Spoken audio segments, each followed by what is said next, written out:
Hello YouTube, LJ Draco here. Yes. Sorry about all this shifting and that. I just had to switch my camera around due to my other camera doing this weird zoom in and out thing during the recording. It was driving me nuts. I'm using my old camera. I'm using the back camera, so the lighting should look a lot better for this video. A lot better. Anyway, this is Wednesday's 3D Blu-ray review. I'm sorry. It was meant to be 2. I totally forgot it was Wednesday. I'm hoping you're enjoying this video a bit more than my others recently. I'm sorry, I do apologize about the lighting being terrible for the other videos. But as I said, the lighting should be a lot more better for this video. Anyway, this is the 3D Blu-ray review of The Legend of Hercules. Now, obviously, I'm not going to hold the case up here the entire video. So, there we go. As you know, I do a 5-minute review about the actual movie itself, and then we just do the basic Blu-ray itself. That's the main thing I do is my 3D Blu-rays. I talk about the 3D movie itself and the Blu-ray quality. So let's get into this. This is yet again another telling of Hercules. Now I know there was another one that came out recently with The Rock. I haven't seen that one yet, but this one I got quite cheap on Blu-ray. I got it for like £2 or £1 or somewhere.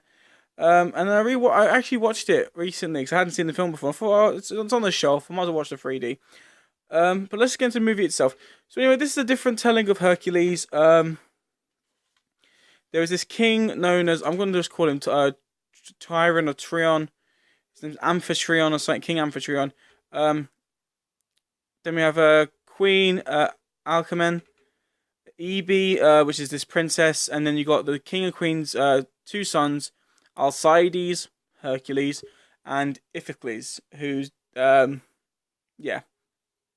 Iphicles is Iphicles. So what it is the King's Trion is basically he's come to Greece and he wants to take over a certain part of Greece. So he challenges their leader to a battle one-on-one. Says no soldier shall die. Me and you face to face. Whoever wins gets all. So he wins, and his queen, who doesn't love him, is really hating his tyranny.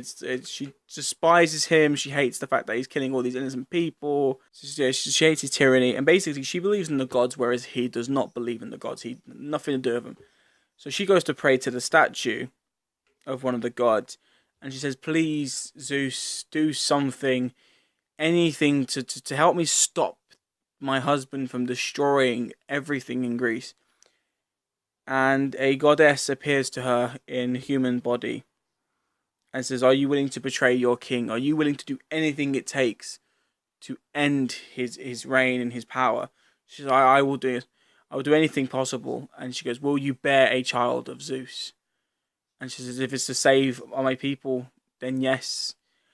And one night, while the king is plundering around and messing around with a bunch of women and his soldiers, Queen is laying in her bed, and this thunder and lightning starts striking all around her. She's moaning and groaning in a very particular kind of way. And he comes in getting jealous. He kills the girl that he was flirting with and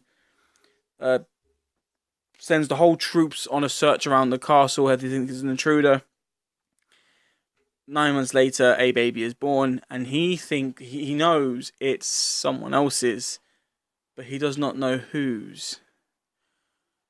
So basically he knows his, and he says, "Oh, his older brother Iphicles will be, the heir to the throne and will be more important." 20 years later, Alcides and Iphicles are now 20 years old. And basically, Alcides is in a forest with this princess known as Ebe, and they love each other. They're having a nice time, but Iphicles has followed them to the forest. I'm sorry if I seem like I've lost train of thought. A lot's going on at once, and I'm trying to get this video done. Video needs to be done today. But as I say, they go to the forest, and Iphicles follows them and sees them. So she goes back to her father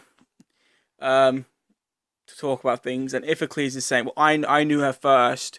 I'm the next to be king of this of Greece. Why are you basically flirting with my future bride?" kind of thing. And what happens is Iphicles and Alcides gets trapped on this mountain with a lion, and Iphicles is like pussyfooting behind, like trying to avoid it, whereas Alcides jumps on the back of this lion, chokes the shit out of it. Just to let you know, the guy that plays Alcides slash Hercules in this movie is Emmett from Twilight, and he also played Poseidon in Immortals. But yeah, let's just say, I'll tell a bit more about the movie, and then I'll be into the 3Ds. Basically, they go back, and the brother Iphicles throws the lion skin down because he has to look macho for his people. He goes, oh, I killed it, Alcides ran away, kind of thing. And then he convinced his father to announce the wedding of Iphicles and Ebe, which therefore Ebe runs away because she doesn't want to marry him, and Alcides goes after her. That's all I'm giving of the movie.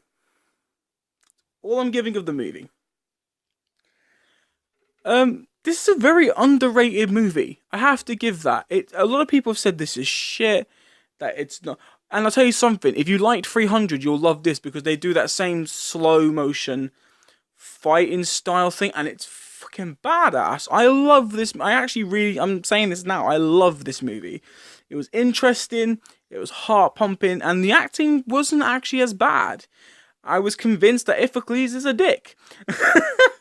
I was actually convinced.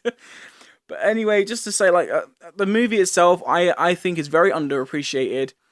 It's definitely great. I don't know, people probably prefer I haven't seen the Rock one. I'm probably going to watch it at some point. But I don't know. I'm not a huge fan of Dwayne The Rock Johnson, so I may not actually enjoy it. But all I know for the fact is that I do enjoy this. So let's just get on to the 3D. It's widescreen, which, you know, for me is something I'm not too keen on all the time. There are a couple of gems that pass through my eyes when I see them.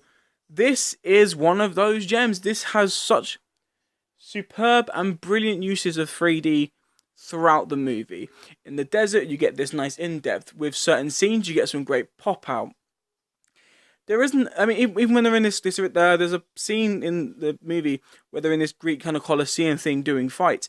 And the 3D in-depth view of the Colosseum was freaking brilliant. But I actually really, really enjoyed this movie.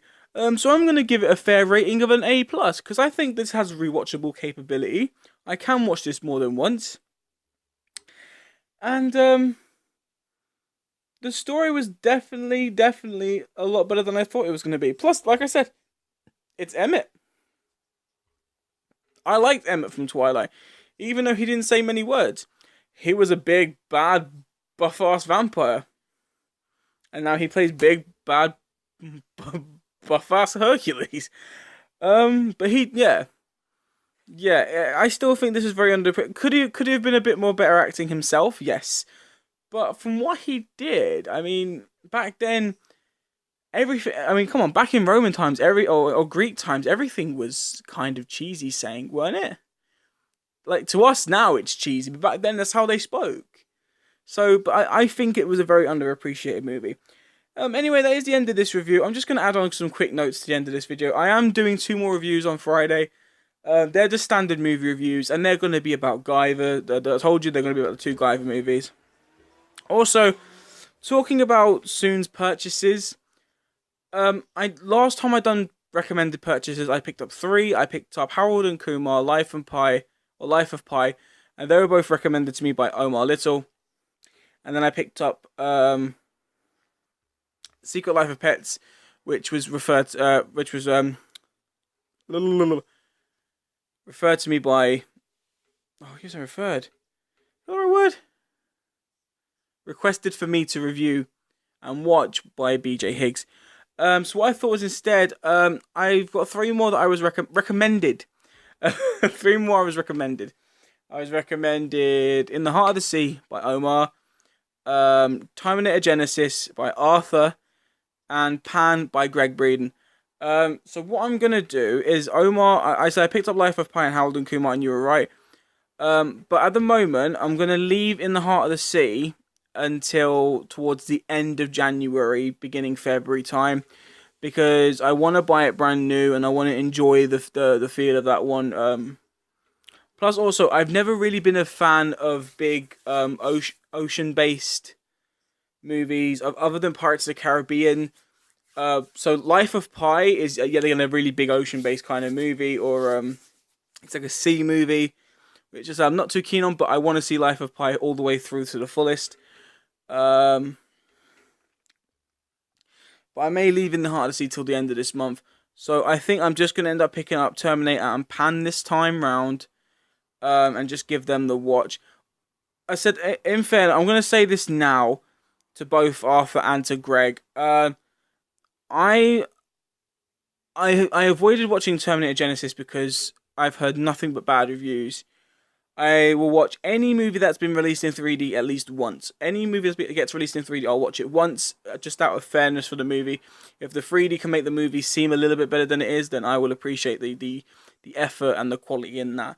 But I don't know, I've avoided Terminator Genesis, so I'm a bit worried that the 3D may be good, but the film might be bad, or vice versa. And the same goes for Pan. I said I watched the trailer and I wasn't too keen on how it looked. I've avoided watching this movie the entire time. But, because they're movies that I've not been too keen to see, that's why I'm buying these two now at the moment, just to get these two brought and seen, just to get them out of the way so I know whether or not I like them or not. If I enjoy them, you guys will know. I will do reviews on them and they'll stay on the shelf with the rest of the following movies that are. Also, like I said, towards the end of this month, I'll probably end up picking up In the Heart of the Sea, because there's a couple of movies I am going to pick up. Also, on the last note of this video, yeah, I've been mostly focusing on picking up just standard 3D Blu-rays. Like, I've not been focusing on picking up Blu-rays or DVDs, just because I've been trying to get my 3D collection built up. But the problem is, I know there's quite a lot of 3D titles out there, but I've owned like 80% of these 3D titles, and half of them, and the majority of them I've sold because they weren't good. But I want my movie collection to build up anyway, so I'm thinking of just start slowing down, picking up a couple of 3D titles. The ones I'm looking forward to that are getting released, I will pick up. So stuff like Mrs. Peregrine and Doctor Strange and stuff like that, I'll pick up. I'm not picking up Kubo with 2 strings. Not yet. I'm going to wait and see if I want to watch that movie first, and then decide whether or not I want to watch the 3D. And that's how all my 3D things are going to go from now on. So from now on, I'm going to have to watch a movie first before I decide whether or not I think I should purchase the 3D. Just because I think that's the smartest way to do it. I've not been doing that. I've just been buying 3D movies and hoping they've been good. I need to actually start watching the movies first. So yeah, so I'm not going to get Kubo, but I'm definitely getting Miss Peregrine's and Doctor Strange. Yeah, so I'm gonna start picking up just standard Blu-rays as well now, because the collection needs to build and stuff like that. And I can get some normal standard Blu-rays for extremely cheap. There could be a lot of movies that I really want to watch.